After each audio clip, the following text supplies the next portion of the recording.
C'est un livre scientifique, mais qui souhaite rendre la science accessible, voire attrayante. C'était un de nos objectifs importants, de rendre la science plus sympathique. Raison pour laquelle tu as mis quelques blagues. Et toi, quelques équations.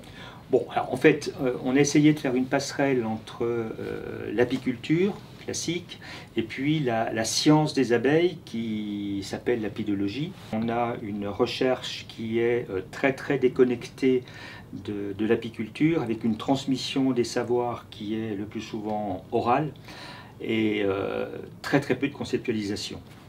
C'est vrai que la science, ça peut faire peur. Des fois, ça évoque de très mauvais souvenirs scolaires. Le vocabulaire est souvent rebutant. Alors, on a fait des efforts d'étymologie. Les connaissances scientifiques évoluent.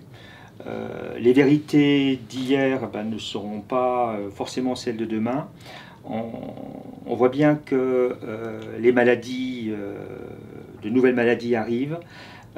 Des faits scientifiques nouveaux émergent et donc il est strictement indispensable que les apiculteurs et les apicultrices se forment pour anticiper ces évolutions. Et on en a profité pour présenter une perspective historique dans beaucoup de chapitres.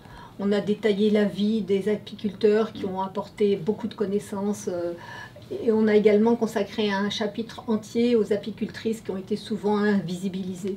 Détailler la méthode qui a permis d'obtenir les résultats, ça permet de bien comprendre ces résultats, de comprendre la portée, les hypothèses. Alors, est-ce que les abeilles vont disparaître? Alors, le problème du mot abeille, c'est que si on est entomologiste, on pense aux 20 000 espèces d'abeilles dans le monde, 1000 en France et une centaine dans les grandes villes. Et si on est madame ou monsieur tout le monde, on pense à nos mouches à miel, Apis mellifera. Les problématiques sont à la fois communes mais un peu différentes. Alors, les abeilles domestiques sont élevées par les apiculteurs, donc ce sont eux qui maintiennent la survie de l'espèce. Dans le monde, le nombre de ruches augmente, parce que quand une colonie meurt, on peut en élever une autre, c'est pas un problème. Non. Mais bien sûr, le combat contre les industries phytosanitaires n'est pas gagné. Heureusement qu'il y a des militants qui luttent contre les lobbies, parce qu'il y a des territoires qui sont absolument dévastés par les produits chimiques rémanents et qui accueillent difficilement les abeilles.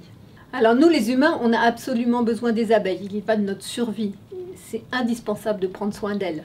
Il est important que les apiculteurs et les apicultrices considèrent que les faits scientifiques peuvent les aider à avoir une gestion à la fois responsable des colonies, une gestion qui prenne en compte les ressources, la diversité de ces ressources,